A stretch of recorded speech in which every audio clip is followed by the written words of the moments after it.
بسم اللہ الرحمن الرحیم۔ محترم ناظرین السلام علیکم۔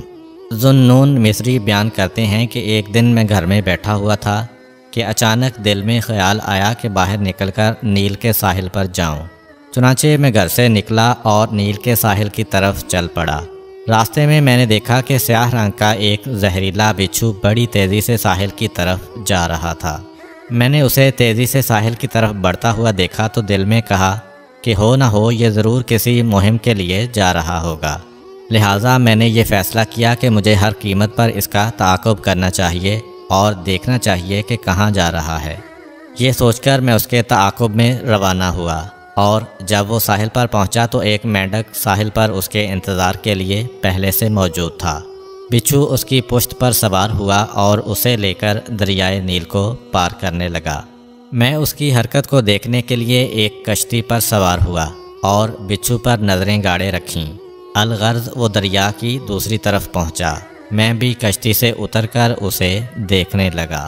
دوسرے کنارے پہنچ کر وہ ایک درخت کی طرف دوڑنے لگا۔ میں نے وہاں نگاہ کی تو اس درخت کے نیچے ایک جوان سویا ہوا تھا اور ایک زہریلا سانپ اسے ڈنک مارنے کے لیے اس کے قریب پہنچ چکا تھا۔ اتنے میں وہ کالا بچھو سانپ کے قریب پہنچا اور اس نے جاتے ہی سانپ کو ڈسا، جس کی وجہ سے سانپ فوراً مر گیا۔ اس کے بعد بچھو جہاں سے آیا تھا اسی طرف روانہ ہو گیا۔ میں وہاں پہنچا۔ میں نے جوان کو بیدار کیا۔ وہ شراب کے نشہ میں مدہوش تھا۔ میں نے اسے سانپ اور بچھو کی داستان سنائی اور اس سے کہا، بندہ خدا، اٹھ اور اس خواب غفلت سے باز آ جا، اپنی نافرمانی بھی دیکھ اور خدا کے احسانات بھی دیکھ۔ نوجوان نے مرے ہوئے سانپ پر نظر کی تو وہ خدا کی رحمت سے بے حد متاثر ہوا۔ اس نے اپنے سر پر خاک ڈالی، ندامت کے آنسو بہائے اور خدا سے توبہ کی درخواست کی۔ اس کے بعد اس شخص کی زندگی کی کایا پلٹ گئی اور وہ خدا کا نیک بندہ بن گیا۔ اہل تاریخ بیان کرتے ہیں کہ خوارزم شاہ کے دور حکومت میں نیشاپور ایران کا دارالحکومت تھا اور یہاں 15 لاکھ افراد آباد تھے۔ شہر کی جغرافیائی اہمیت کی وجہ سے دور دراز سے اہل فن و اہل حرفت وہاں آ کر آباد ہو گئے تھے۔ محمد بن زکریہ رازی جو کہ اس زمانہ کے مشہور طبیب تھے، وہ بھی نیشاپور میں آ کر آباد ہو گئے تھے اور انہوں نے یہاں اپنا مدرسہ اور مکتب قائم کر لیا تھا۔ امرائے فارس میں ایک شخص کو فالج کی شکایت ہوئی، جس کی وجہ سے وہ چلنے پھرنے سے معذور ہو گیا اور بستر پر لیٹ گیا۔ اس نے بہت سے اتباع سے اپنا علاج کرایا لیکن کسی سے بھی افاقہ نہ ہوا۔ پھر اس نے اپنے رشتہ داروں سے کہا کہ تم مجھے محمد بن زکریہ رازی کے پاس نیشاپور لے چلو، ممکن ہے کہ اللہ تعالیٰ اس کے ذریعے سے مجھے شفا عطا کرتے۔ اس کے رشتہ داروں نے سفر کی تیاری کی اور وہ اسے وہاں سے لے کر نیشاپور کی جانب روانہ ہوئے۔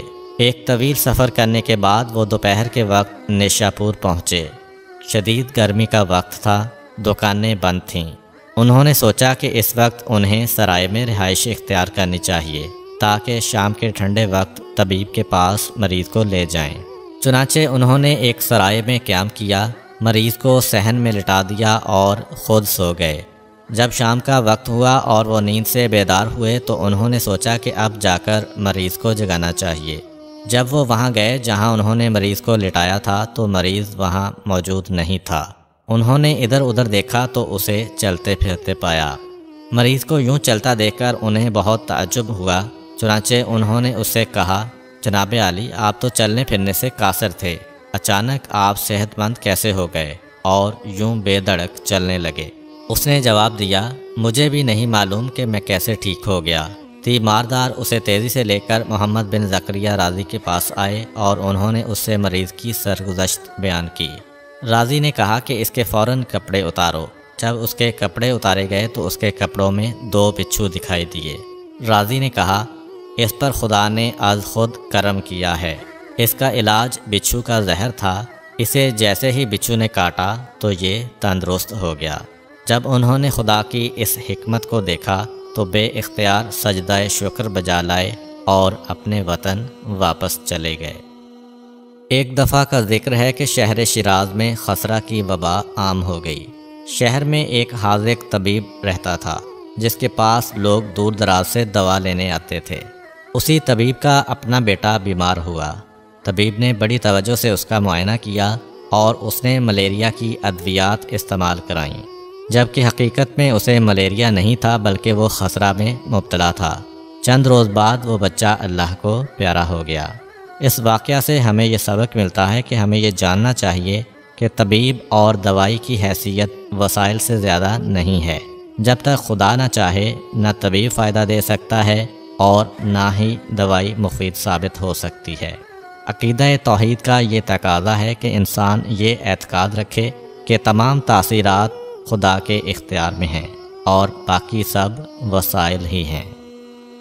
ایک دن اللہ تعالیٰ نے حضرت موسیٰ علیہ السلام کو وحی فرمائی کہ آج میں تمہیں ایک نشانی دکھانا چاہتا ہوں جو تمہارے لیے عبرت اور نعمت کا سامان فراہم کرے گی۔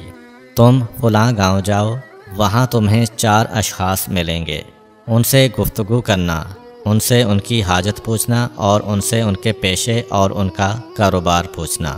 الغرض فرمان خداوندی کے تحت موسیٰ علیہ السلام گاؤں میں تشریف لے گئے۔ انہیں وہاں وہ 4 افراد دکھائی دیے۔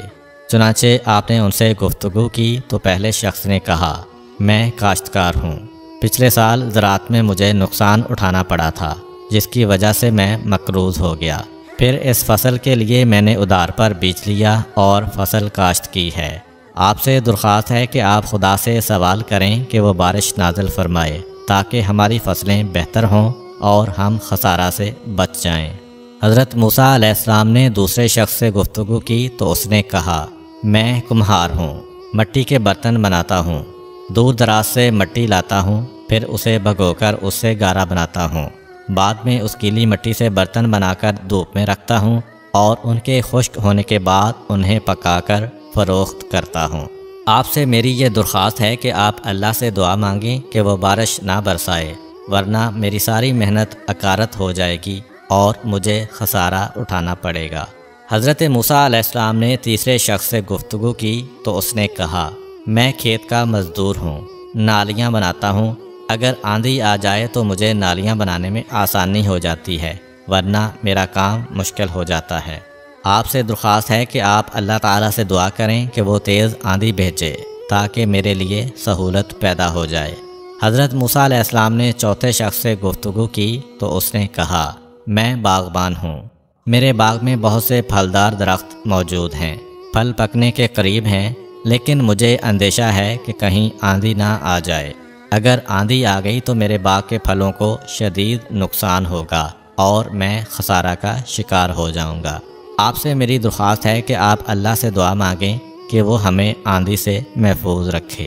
جب موسیٰ علیہ السلام نے ان لوگوں سے گفتگو کی اور سب کی جداگانہ خواہشات سنی تو انہوں نے آسمان کی طرف منہ کر کے کہا، پروردگار، تو ہی کائنات کا مدبر ہے، تو ہی بہتر جانتا ہے کہ بندوں کی تدبیر کیسے کرنی چاہیے۔